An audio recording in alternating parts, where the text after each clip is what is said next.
Hello friends, എല്ലാവർക്കും പുതിയൊരു വീഡിയോയിലേക്ക് സ്വാഗതം. അപ്പോൾ ഇന്ന് നമ്മൾ നോക്കാൻ പോകുന്നത് സെക്രട്ടേറിയറ്റ് അസിസ്റ്റന്റിന് ചോദിക്കാൻ ചാൻസ് ഉള്ള കുറച്ച് ഇമ്പോർട്ടൻ്റ് ആയിട്ടുള്ള ക്വസ്റ്റ്യൻസ് ആണ്. അപ്പോൾ നിങ്ങൾ എല്ലാവരും ഇപ്പോൾ ഫൈനൽ ലാപ്പ് ഓഫ് പ്രിപ്പറേഷനിലായിരിക്കും. സോ ഈ ക്വസ്റ്റ്യൻസ് നിങ്ങൾക്ക് ഉപകാരപ്രദമാകുമെന്ന് ഞാൻ വിശ്വസിക്കുന്നു. അപ്പോൾ നിങ്ങൾ ആദ്യമായിട്ടാണ് എൻ്റെ ചാനൽ കാണുന്നതെങ്കിൽ സബ്സ്ക്രൈബ് ചെയ്ത് സപ്പോർട്ട് ചെയ്യാൻ മറക്കണ്ട. അപ്പോൾ നമുക്കിനി ഒട്ടും വെയിറ്റ് ചെയ്യേണ്ട നേരെ ചോദ്യങ്ങളിലേക്ക് പോകാം. ജോലിക്ക് കൂലി ഭക്ഷണം എന്ന പദ്ധതി ആരംഭിച്ചത് ഏത് പഞ്ചവത്സര കാലത്താണ്? ഉത്തരം 5-ാം പഞ്ചവത്സര പദ്ധതി. അപ്പോൾ ഈ 5-ാം പഞ്ചവത്സര പദ്ധതിയെക്കുറിച്ചുള്ള കൂടുതൽ കാര്യങ്ങൾ നോക്കുമ്പോൾ ഈ പണപ്പെരുപ്പ് മൂലമുള്ള സാമ്പത്തിക പ്രതിസന്ധിയുടെയും അതുപോലെ എണ്ണവില വർധനയുടെയും സാഹചര്യത്തിലാണ് ഈ 5-ാമത്തെ പഞ്ചവത്സര പദ്ധതി പ്രാവർത്തികമാക്കിയത്. ഇതിന്റെ പീരീഡ് എന്ന് പറയുന്നത് 1974 മുതൽ 1979 വരെയായിരുന്നു.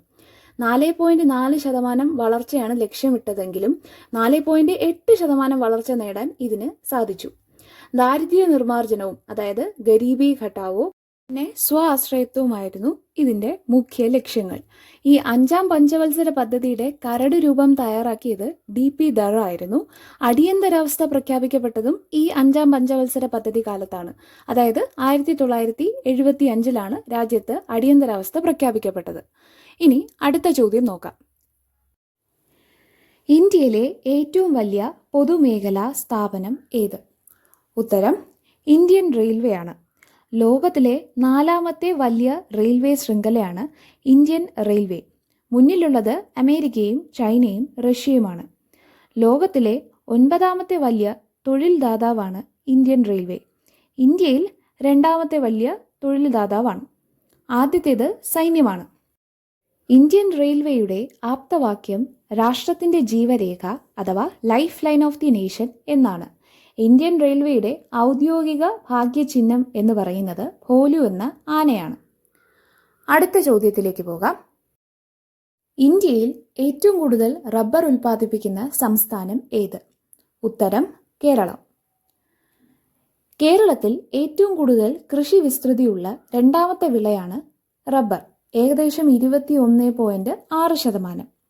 കേരളത്തിൽ ഏറ്റവും കൂടുതൽ കൃഷി വിസ്തൃതിയുള്ള വിള ഏതെന്ന് ചോദിച്ചാൽ തെങ്ങാണ് ഉത്തരം. 2023-24 കാലയളവിൽ കുരുമുളക് ഉൽപാദനത്തിൽ കേരളത്തിന്റെ സ്ഥാനം 2 1-ാം സ്ഥാനം കർണാടകയാണ്. അതേപോലെ തന്നെ 2023-24 കാലയളവിലെ കാപ്പി ഉൽപാദനത്തിലും കേരളം 2-ാം സ്ഥാനത്തും കർണാടക 1-ാം സ്ഥാനത്തുമാണ്. അടുത്ത ചോദ്യത്തിലേക്ക് പോകാം. Next question. ഇന്ത്യയിൽ ഏറ്റവും കൂടുതൽ ഉൽപ്പാദിപ്പിക്കുന്ന ഭക്ഷ്യധാന്യം ഏതെന്ന് ചോദിച്ചാൽ ഉത്തരം നെല്ലാണ്. അപ്പോൾ ഇന്ത്യയിലെ മുഖ്യ ഭക്ഷ്യവിളയാണ് നെല്ല്. നെല്ലിൻ്റെ ശാസ്ത്രീയ നാമം എന്ന് പറയുന്നത് ഒറൈസ സറ്റൈവയാണ്. നെൽകൃഷിക്ക് അനുയോജ്യമായ താപനില 24 ഡിഗ്രി സെൽഷ്യസിന് മുകളിലാണ്. അനുയോജ്യമായ മണ്ണിനം ഏതെന്ന് ചോദിച്ചാൽ എക്കൽ മണ്ണാണ്. ഇനി എത്ര സെന്റിമീറ്റർ മഴ പെയ്യുന്ന പ്രദേശങ്ങളിലാണ് സാധാരണയായിട്ട് നെൽകൃഷി ചെയ്യുന്നതെന്ന് ചോദിച്ചാൽ 150 സെന്റിമീറ്ററിൽ കൂടുതൽ. ഇന്ത്യയിൽ ഈ നെൽകൃഷി കൂടുതലായിട്ടും കാണപ്പെടുന്ന പ്രദേശങ്ങൾ ഈ നദീതടങ്ങളിലും അതുപോലെ തീരസമതലങ്ങളിലുമാണ്. അപ്പോൾ ഇനി അടുത്ത ക്വസ്റ്റ്യൻ നോക്കാം. Next question. 50 സെന്റിമീറ്ററിനും താഴെ മഴ ലഭിക്കുന്ന പ്രദേശങ്ങളിൽ കാണപ്പെടുന്ന സ്വാഭാവിക സസ്യജാലങ്ങൾ ഏതാണ് എന്ന് ചോദിച്ചാൽ ആൻസർ ഉഷ്ണമേഖല മുൾക്കാടുകളാണ്, അതായത് ട്രോപ്പിക്കൽ തോൺ ഫോറസ്റ്റ്. വൈവിധ്യമാർന്ന പുല്ലുകളും കുറ്റിച്ചെടികളും നിറഞ്ഞതാണ് ഈ ഉഷ്ണമേഖല മുൾക്കാടുകൾ. ഇത് ഇന്ത്യയിൽ കാണപ്പെടുന്ന പ്രദേശങ്ങൾ ഏതൊക്കെയെന്ന് ചോദിച്ചാൽ പഞ്ചാബ്, ഹരിയാന, രാജസ്ഥാൻ, ഗുജറാത്ത്, മധ്യപ്രദേശ്, ഉത്തർപ്രദേശ് എന്നീ സംസ്ഥാനങ്ങളിലെ അർദ്ധവരണ്ട പ്രദേശങ്ങളിലാണ്. ടസോക്ക് പുല്ലുകൾ കാണപ്പെടുന്നത് ഈ പ്രദേശങ്ങളിലാണ്. അപ്പോൾ ഇനി അടുത്ത ചോദ്യത്തിലേക്ക് പോകാം. Next question. ഇന്ത്യയിൽ ഏറ്റവും ആഴമേറിയ ആഴക്കടൽ തുറമുഖം ഏത്? ഉത്തരം വിഴിഞ്ഞം അന്താരാഷ്ട്ര തുറമുഖമാണ്. ഇതിൻ്റെ ആഴമെന്ന് പറയുന്നത് 24 മീറ്ററാണ്. അന്താരാഷ്ട്ര കപ്പൽ പാതയോട് ഏറ്റവും അടുത്ത് സ്ഥിതി ചെയ്യുന്ന ഏക ഇന്ത്യൻ തുറമുഖമാണ് വിഴിഞ്ഞം ഇന്റർനാഷണൽ സീപോർട്ട്. വിഴിഞ്ഞം ഇന്റർനാഷണൽ തുറമുഖത്തിന്റെ നിർമ്മാണ ചുമതല വഹിക്കുന്നത് അദാനി പോർട്ട് ട്രസ്റ്റ് ആണ്. വിഴിഞ്ഞം തുറമുഖത്തിന്റെ നിർമ്മാണം ഉദ്ഘാടനം നടന്നത് 2015 ഡിസംബർ 5-നാണ്. വിഴിഞ്ഞം തുറമുഖത്ത് എത്തിയ ആദ്യത്തെ ചരക്ക് കപ്പൽ ഏതെന്ന് ചോദിച്ചാൽ ഷെൻഹുവയാണ്. ചൈനയിൽ നിന്നിട്ട് 2023 ഒക്ടോബർ 12-നാണ് കപ്പലെത്തിയത്. വിഴിഞ്ഞം തുറമുഖത്തെത്തിയ ആദ്യത്തെ മദർഷിപ്പ് ഏതെന്ന് ചോദിച്ചാൽ സാൻ ഫെർണാണ്ടോ ആണ്. 2024 ജൂലൈ 11 എത്തിയത്. വിഴിഞ്ഞം തുറമുഖ കരാറിലെ അഴിമതി അന്വേഷിക്കുന്നതിനായി സ്ഥാപിതമായ ജുഡീഷ്യൽ കമ്മീഷന്റെ ചെയർമാൻ ആരായിരുന്നു എന്ന് ചോദിച്ചാൽ ജസ്റ്റിസ് CN രാമചന്ദ്രൻ നായരാണ്. അടുത്ത ചോദ്യം, ഇന്ത്യ വിഭജനത്തിന്റെ സന്തതി എന്നറിയപ്പെടുന്നത് ഏത് തുറമുഖമാണ്? ഉത്തരം ദീൻ ദയാൽ തുറമുഖം. ഇന്ത്യ വിഭജനത്തിന് ശേഷം കറാച്ചി തുറമുഖം പാകിസ്ഥാന് നൽകിയപ്പോൾ ഇന്ത്യ പുതുതായിട്ട് നിർമ്മിച്ച തുറമുഖമാണ് ഈ ദീൻ ദയാൽ തുറമുഖം. അതുകൊണ്ടാണ് ഇതിനെ ഇന്ത്യ വിഭജനത്തിന്റെ സന്തതി എന്ന് അറിയപ്പെടുന്നത്. ഇന്ത്യയിലെ ഏറ്റവും വലിയ വേലിയേറ്റ തുറമുഖമാണ് ദീൻ ദയാൽ തുറമുഖം. അതുപോലെ ഇന്ത്യയിലെ ആദ്യത്തെ സ്വതന്ത്ര വ്യാപാര തുറമുഖമാണ് ദീൻ ദയാൽ തുറമുഖം. അടുത്ത ചോദ്യം നോക്കാം.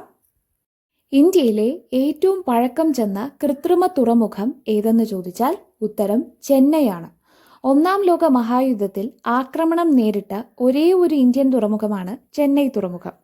സോ ഈ ചെന്നൈ തുറമുഖത്തിന്റെ മറ്റ് സവിശേഷതകൾ നോക്കുമ്പോൾ gate way of south India എന്നറിയപ്പെടുന്ന തുറമുഖം എന്ന് ചോദിച്ചാൽ അതിന്റെ ഉത്തരം ചെന്നൈയാണ്. ബംഗാൾ ഉൾക്കടലിലെ ഏറ്റവും വലിയ തുറമുഖം ഏതെന്ന് ചോദിച്ചാലും അതിന്റെ ആൻസറും ചെന്നൈ തുറമുഖമാണ്. ഇനി ഇന്ത്യയിലെ 2ാമത്തെ വലിയ കണ്ടെയ്നർ തുറമുഖം ഏതെന്ന് ചോദിച്ചാൽ അതിന്റെ ഉത്തരവും ചെന്നൈ തുറമുഖമാണ്. അപ്പോൾ ഇനി അടുത്ത ചോദ്യം നോക്കാം.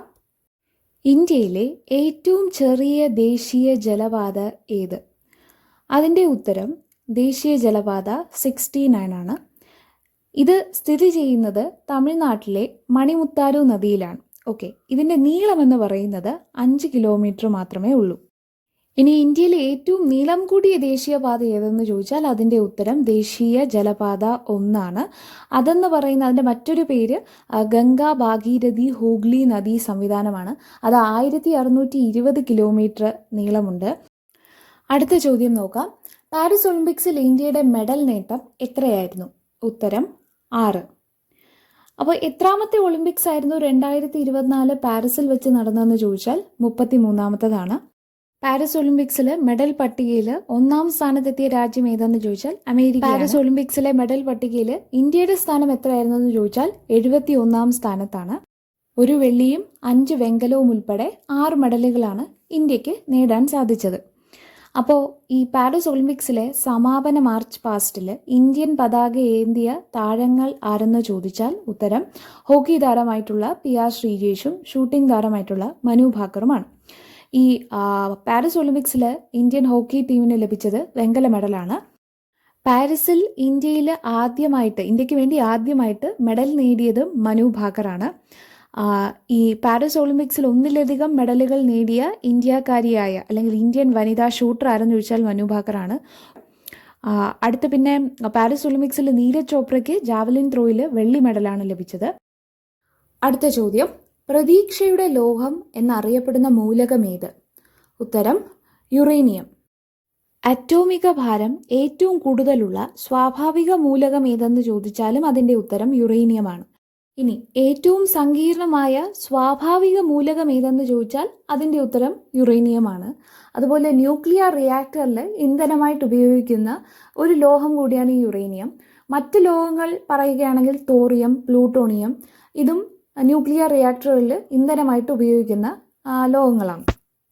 അടുത്ത ചോദ്യം, 16ാമത്തെ ഗ്രൂപ്പ് മൂലകങ്ങൾ അറിയപ്പെടുന്നത് ഏത് പേരിലാണെന്ന് ചോദിച്ചാൽ ചാൽക്കോജനുകൾ എന്നാണ് അറിയപ്പെടുന്നത്. ഇത് ഓക്സിജൻ കുടുംബമെന്നും വിളിക്കപ്പെടുന്നുണ്ട്. ഓക്സിജൻ, സൾഫർ, സെൽനിയം, ടെലൂറിയം, പിന്നെ റേഡിയോ ആക്റ്റീവ് മൂലകങ്ങളായിട്ടുള്ള പൊളോണിയം, ലിവർമോറിയം, ഇതൊക്കെയാണ് ഇതിൽ ഉൾപ്പെടുന്ന മൂലകങ്ങൾ. സോ ഇവയാണ് ചാൽക്കോജനുകളെന്നും അല്ലെങ്കിൽ ഓക്സിജൻ കുടുംബം എന്നൊക്കെ പറയുന്നത് ഈ മൂലകങ്ങളെയാണ്. അടുത്ത ചോദ്യം നോക്കാം. നെക്സ്റ്റ് ക്വസ്റ്റ്യൻ,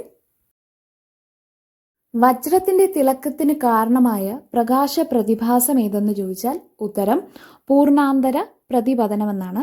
അപ്പോൾ ഈ പൂർണ്ണാന്തര പ്രതിപതനം എന്ന് പറഞ്ഞാൽ ടോട്ടൽ ഇന്റേണൽ റിഫ്ലക്ഷൻ എന്നാണ് ഇംഗ്ലീഷ് പറയുന്നത്. പ്രാദേശിക സാന്ദ്രത കൂടിയ മാധ്യമങ്ങളിൽ നിന്ന് കുറഞ്ഞ മാധ്യമങ്ങളിലേക്ക് ക്രിട്ടിക്കൽ കോണിനേക്കാൾ കൂടിയ പതന കോണിൽ പ്രകാശം പ്രവേശിക്കുമ്പോൾ ആ രശ്മി അപവർത്തനത്തിന് വിധേയമാകാതെ അതേ മാധ്യമത്തിലേക്ക് പ്രതിപതിക്കുന്ന പ്രതിഭാസമാണ് ഈ പൂർണ്ണാന്തര പ്രതിപതനം എന്ന് പറയുന്നത്, അഥവാ ടോട്ടൽ ഇന്റേണൽ റിഫ്ലക്ഷൻ. ജലോപരിതലത്തിലേക്ക് നോക്കുമ്പോൾ ഒരാൾക്ക് അക്വേറിയത്തിൻ്റെ അടിത്തട്ട് ജലോപരിതലത്തിൽ കാണപ്പെടുന്നതിനുള്ള അല്ലെങ്കിൽ കാണപ്പെടാനുള്ള കാരണമാണ് ഈ പൂർണ്ണാന്തര പ്രതിപതനം. അതുപോലെ വാർത്താവിനിമയത്തിന് ഉപയോഗിക്കുന്ന ഒപ്റ്റിക്കൽ ഫൈബറുകളിൽ പ്രകാശത്തിൻ്റെ ഏത് പ്രതിഭാസമാണ് ഉപയോഗിക്കുന്നതെന്ന് ചോദിച്ചാൽ അതും ഈ ടോട്ടൽ ഇൻറ്റേർണൽ റിഫ്ലക്ഷനാണ്. അതുതന്നെയാണ് ഈ വജ്രത്തിൻ്റെ തിളക്കത്തിന് കാരണമാകുന്നത്. ഓക്കെ, അടുത്ത ചോദ്യം നോക്കാം. അടുത്ത ചോദ്യം, ഇന്ത്യ ഗവൺമെൻറ് ആരംഭിച്ച യുവിൻ പോർട്ടലിൻ്റെ ലക്ഷ്യമെന്ത്? ഉത്തരം വാക്സിനേഷൻ്റെ മേൽനോട്ടം. അപ്പോൾ ഇനി അടുത്ത ചോദ്യത്തിലേക്ക് പോകാം. നെക്സ്റ്റ് ക്വസ്റ്റ്യൻ, RBIയുടെ 90-ാം വാർഷികത്തോടനുബന്ധിച്ച് കേന്ദ്ര സർക്കാർ പുറത്തിറക്കിയ നാണയം ഏത്? ഉത്തരം 90 രൂപ നാണയം. അപ്പോൾ ഇന്ത്യയുടെ കേന്ദ്ര ബാങ്കായ ഭാരതീയ റിസർവ് ബാങ്ക് സ്ഥാപിച്ച വർഷം 1935 1926 ഹിൽട്ടൺ യങ് കമ്മീഷന്റെ ശുപാർശ പ്രകാരം രൂപവൽക്കരിക്കപ്പെട്ട ധനകാര്യ സ്ഥാപനമാണ് റിസർവ് ബാങ്ക്. ഈ റിസർവ് ബാങ്കിനെ ദേശസാൽക്കരിച്ചത് 1949 ജനുവരി 1-നാണ്. റിസർവ് ബാങ്കിന്റെ തലവനെയാണ് ഗവർണർ എന്ന് പറഞ്ഞ് അറിയപ്പെടുന്നത്. ഇന്ത്യൻ കറൻസി നോട്ടുകൾ ഒപ്പിടുന്നതൊക്കെ റിസർവ് ബാങ്ക് ഗവർണറാണ്. റിസർവ് ബാങ്കിന്റെ ആദ്യത്തെ ഗവർണർ ഓസ്ബോൺ സ്മിത്ത് ആണ്. റിസർവ് ബാങ്കിന്റെ ഗവർണറായ ആദ്യത്തെ ഇന്ത്യക്കാരൻ ആരെന്ന് ചോദിച്ചാൽ CD ദശ്മുഖാണ്. സർക്കാരിൻ്റെ ബാങ്ക്, ബാങ്കുകളുടെ ബാങ്ക്, അതുപോലെ നോട്ട് അച്ചടിച്ചിറക്കൽ, വായ്പ നിയന്ത്രിക്കൽ എന്നിങ്ങനെയുള്ള എല്ലാ ധർമ്മങ്ങളും പാലിക്കുന്നത് RBI ആണ്, റിസർവ് ബാങ്ക് ഓഫ് ഇന്ത്യയാണ്. അപ്പോൾ RBI അച്ചടിക്കാത്ത ഏതാണ് കറൻസി നോട്ടുള്ളതെന്ന് ചോദിച്ചാൽ 1 രൂപയുടെ നോട്ടാണ്. ഈ 1 രൂപയുടെ നോട്ടും അനുബന്ധ നാണയങ്ങളും അച്ചടിച്ചിറക്കുന്ന ചുമതലയുള്ളത് കേന്ദ്ര ധനകാര്യ വകുപ്പിനാണ്. അപ്പോൾ ഇന്നത്തെ വീഡിയോ ഇത്രയേ ഉള്ളൂ. നിങ്ങൾക്ക് എല്ലാവർക്കും ഈ ക്വസ്റ്റ്യൻസ് ഒക്കെ ഉപകാരപ്പെട്ടു എന്ന് ഞാൻ വിശ്വസിക്കുന്നു. അപ്പോൾ ഇതുപോലത്തെ കൂടുതൽ വീഡിയോകൾക്കായിട്ട് നിങ്ങൾ ഈ ചാനൽ സബ്സ്ക്രൈബ് ചെയ്യാൻ മറക്കണ്ട. അപ്പോൾ പുതിയൊരു വീഡിയോയിൽ കാണാം.